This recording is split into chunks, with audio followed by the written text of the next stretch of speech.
तो चलिए दोस्तों, आज हम बात करने वाले अलेक्जेंडर के बारे में, जिसने महज बहुत ही कम उम्र में आधी दुनिया पर राज कर रखा था। अलेक्जेंडर दुनिया जीतने की ख्वाहिश लेकर मैसेडोनिया से भारत आया था। भारत में आने के बाद उसे पंजाब सिंध क्षेत्र के शासक राजा पोरस ने बहुत बड़ी टक्कर दी। वर्ल्ड हिस्ट्री में अलेक्जेंडर को सिकंदर द ग्रेट या सिकंदर महान के नाम से भी जाना जाता है। लेकिन क्या आप जानते हैं कि अलेक्जेंडर को सिकंदर नाम कब और कहां और कैसे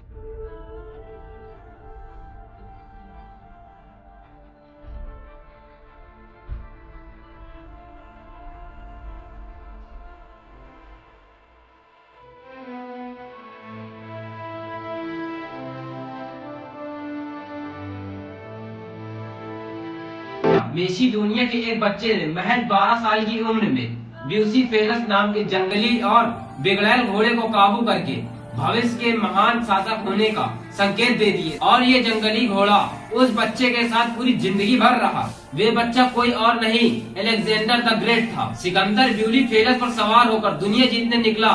उसके बाद अलेक्जेंडर द ग्रेट कहलाया। अलेक्जेंडर का जन्म 356 ईसा पूर्व उत्तरी यूनान से बाल्कन तक फैले मैसेडोनिया में हुआ था। अलेक्जेंडर के पिता की हत्या उनके ही सुरक्षा गार्ड ने की थी। अलेक्जेंडर के पिता की हत्या के बाद मैसेडोनिया में नया राजा बनने का संघर्ष शुरू हो जाता है। अलेक्जेंडर ने अपने सभी विरोधियों को घुटनों पर ला दिया और महज 20 साल की उम्र में वह राजा बन गया। और उसके बाद अलेक्जेंडर को सिकंदर द ग्रेट कहा गया। अलेक्जेंडर ने मैसेडोनिया में महज 12 साल तक राज किया। उन्होंने अपने सैनिकों के साथ 12,000 मील की विजय यात्रा में अपने सदियों पुराने सबसे बड़े दुश्मन फारस साम्राज्य को घुटनों पर ला दिया। अलेक्जेंडर ने फारस के राजा डेरियस तृतीय को हराया और फिर मध्य एशिया तक यूनानी संस्कृति का प्रसार किया। सिकंदर का साम्राज्य यूनान से लेकर मौजूदा पाकिस्तान, अफगानिस्तान, ईरान, इराक और मिस्र तक फैल गया था। अलेक्जेंडर के पहले मैसेडोनिया कोई बड़ा साम्राज्य नहीं था, जबकि अलेक्जेंडर के पिता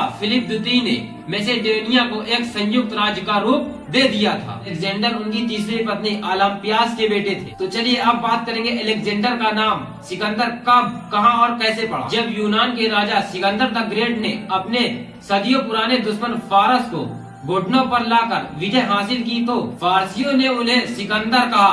दरअसल अलेक्जेंडर का फारसी अनुवाद सिकंदर होता है और सिकंदर का अर्थ रक्षक होता है। अलेक्जेंडर ग्रीक मूल के पुरुषों का नाम है, जिसका अर्थ होता है पुरुषों की रक्षा करना। तो चलिए अब बात करेंगे किस भारतीय राजा ने तोड़ा दुनिया फतेह का सपना। दुनिया को फतेह करने का सपना लेकर यूनान से भारत आए सिकंदर को भारत के एक वीर राजा ने कांटे की टक्कर दी। भारत के महान राजा पोरस से युद्ध करने के बाद सिकंदर को समझ आ गया कि दुनिया जीतना इतना आसान नहीं है। राजा पोरस पंजाब और सिंध क्षेत्र के राजा थे। राजा पोरस का साम्राज्य पूर्वास पंजाब में झेलम नदी से चेनाब नदी तक फैला था। राजा पोरस पौरवा वंश के राजा थे। इनका साम्राज्य 340 ईसा पूर्व से 315 ईसा पूर्व तक रहा। सिकंदर को भारत में घुसने के लिए झेलम नदी और चेनाब नदी को पार करना था। राजा पोरस को अलेक्जेंडर की अधीनता स्वीकार नहीं थी। इसके बाद छिड़े युद्ध में राजा पोरस ने बड़ी वीरता से सिकंदर का सामना किया।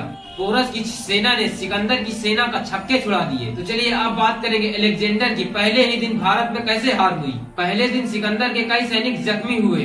फिर राजा पोरस के भाई अमर ने भाले से सिकंदर के घोड़े को मार गिराया। सिकंदर जमीन पर आ गया। राजा पोरस ने सिकंदर को क्षमा भी कर दिया। इसके बाद सिकंदर अपने सैनिकों के साथ वापस चला गया। यूनानी इतिहासकार प्लूटार्क ने लिखा कि पोरस से हुए युद्ध में यूनानी 8 घंटे तक लड़ते रहे, और जो यह दर्शाता है कि इस बार किस्मत ने सिकंदर का साथ नहीं दिया और सिकंदर युद्ध हार गया। अगर आपको अलेक्जेंडर द ग्रेट की यह स्टोरी अच्छी लगी हो तो वीडियो को लाइक और चैनल को सब्सक्राइब करिए, ताकि हमारी आने वाली वीडियो आप तक सबसे पहले पहुंचे।